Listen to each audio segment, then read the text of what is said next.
I don't even want to admit this, but I think the world is flat.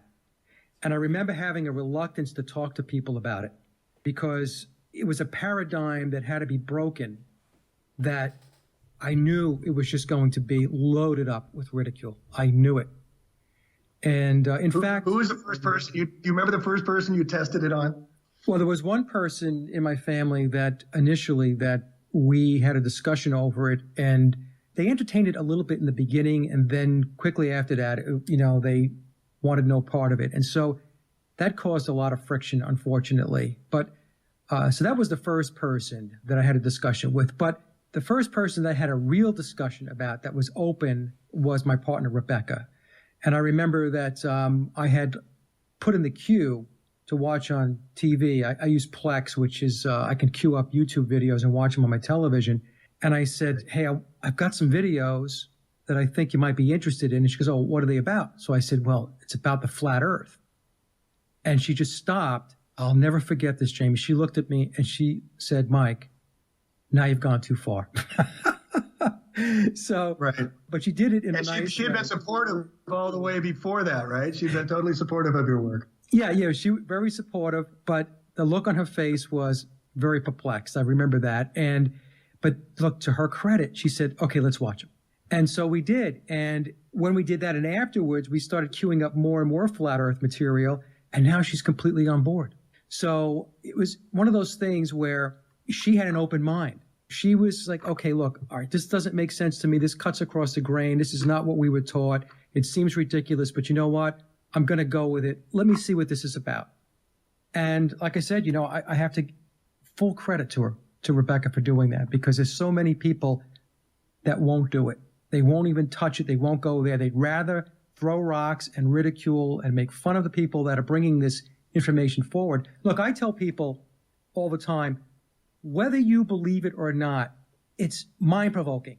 It's going to get the critical thinking going, or it should, if you're not completely asleep. But even with that logic, you just still can't win people over. They'll just walk from it and think that we're crazy.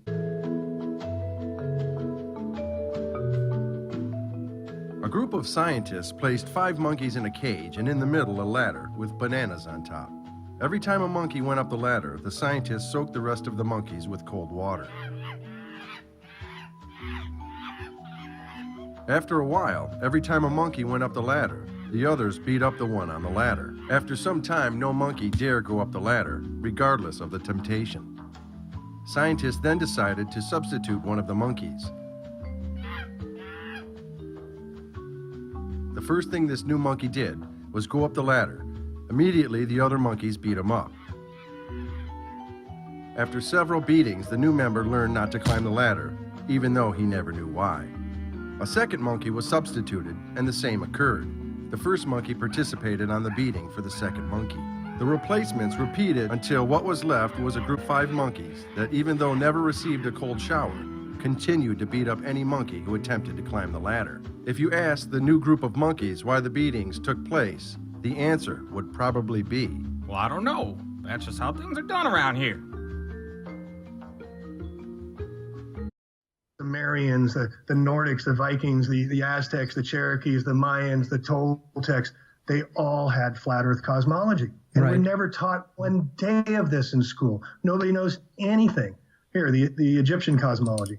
The ancient Egyptians believed the ground was a more or less flat disk that floated upon none, the primordial ocean from which creation had begun in time immemorial, and out of which the Nile continued to flow.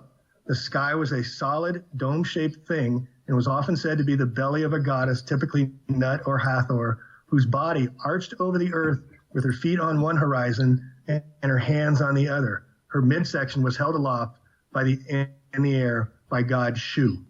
Sounds pretty cool, huh? Yeah, and you know something? This is ubiquitous, Jamie, across the ancient texts and ancient, going back to the ancients.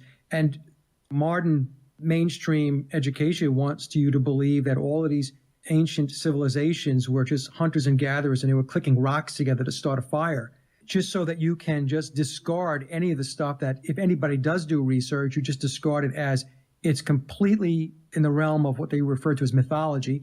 Although I will argue that mythology, true mythology, is not fiction. There's a lot of truth, nonfiction, and metaphors and analogies that are used in order to communicate and present information. But of course, today, nobody knows any of that. So they just chalk it up as just a bunch of wild-haired storytelling that took place a long time ago. And you can't compete with today because today, this is the technology age. This is the age of information and so on. So it's very interesting that you're on that point because the more we go Mike, back... let me just break you right there and just ask you one question, which will destroy the thing you just said completely. Just one question. Yeah. How'd they build the pyramids? Oh, I know. That's it. So if you go into this mythology, didn't exist, didn't happen. I mean, give me a break, guys. What do we have for knowledge recording today? Thumb drives? I mean, if you don't stop and think these ancients had so much more knowledge than us and respect in awe of what they've left behind for 5,000 years that we still can't figure out today. Right. The 13 acres of Giza it's only just like slightly off and it's on fill where they dragged these stones, 2.3 million of them, and laid it in perfect alignment with the heavens. I mean, we've lost contact with our as above by purpose. The light pollution of the cities. They're putting rubber soles under our shoes. I know you did the show on the Beatles. Right. I don't know if you covered the fact that Theodore Adorno, the Tavistock Institute guy who wrote the Beatles songs, celebrated the putting rubber under everybody's feet with the Keds and Converse shoes with the album Rubber Soul, disconnected us from the Earth's vibration. And now everybody wears rubber, and no wonder our consciousness can't ascend. But the ancients knew, and they knew of here's ancient Vedics. I mean, the oldest language we have. Herto, son of Neph, born of an egg, descended upon in the highest heaven. He was a most gracious Lord, and in deference to smote against the rocks of heaven. So when the egg was broken, one half the shell ascended, the other half became the foundation of the world. I mean, it's in our cosmology. Here's Nordic. They're held in the branches and roots of the world tree. You get Darasil, which is the tree of knowledge and wisdom. They all had the central roots of the tree, and it went across the pond all the way to the Toltecs, the Tibetans. That they believed in a geocentric cosmology, a mandala-like world system of concentric ocean and mountain ranges surrounded by an axis, Mount Meru. Mount Meru being the North Pole. Right. The yin and the yang of the Chinese being a flat geocentric and umbrella-like covering surrounded it was similar to the beliefs of the Greeks, East Indians, and the Aboriginal people of the Americas. The Chinese astronomers believed the heavens takes its body from the yang, so it is round and in motion, and then the earth takes its body from the yin, so it is a flat and quiescent. The brilliant astronomers of China held this unchanging belief until the Jesuit astronomer missionaries came to China in the 17th century.